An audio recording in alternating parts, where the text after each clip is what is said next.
এটা কোনো অভিযোগ নয়, ফেসবুক বন্ধুদের কাছে শেয়ার করছি। বিশেষভাবে শুধুমাত্র নামটা দেখবেন প্রতি ডকুমেন্টে, তাহলে অবশ্যই ভুলটা বুঝতে পারবেন। এই দেখুন, প্রথমে দেখাই, এটা হলো নিমা বাহাদুরপুর হাই স্কুল।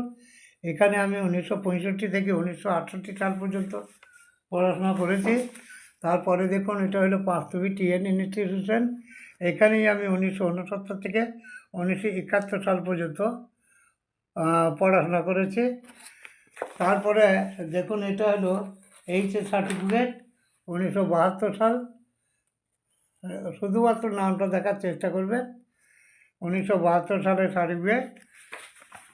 এরপরে দেখুন অ্যাপয়েন্টমেন্ট লেটার 1999 সালে। এটা হলো অ্যাপয়েন্টমেন্ট লেটার 1999।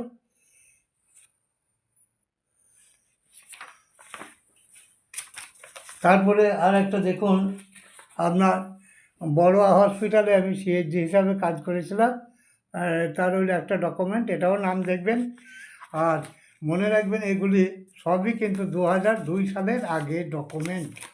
এবারে দেখুন 2002 সালে, 2 সালের ওদের এই নামের শেষে শেখ লাগানোটাই হলো একটা ভুলের কারণটা আমার জানি না।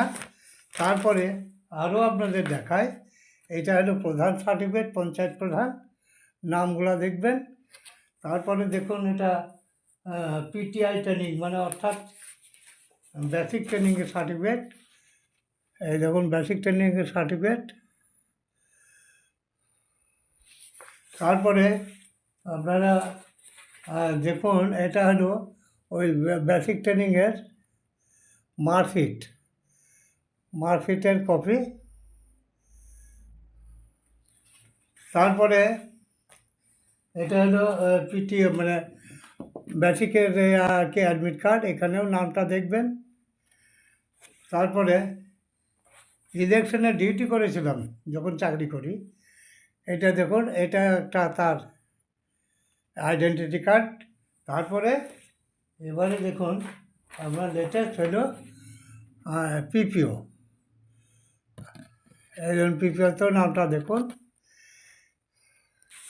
যদিও এগুলি 2002 সালের পরের ডকুমেন্ট, এরপরেও আরও অনেক ডকুমেন্ট আছে যেগুলি দেখানো সম্ভব হচ্ছে না। এখন আমার বক্তব্য, 1965 সাল থেকে আজ পর্যন্ত সব ডকুমেন্টে একই ধরনের নাম আছে, যার অরিজিনাল কপি দেখালাম।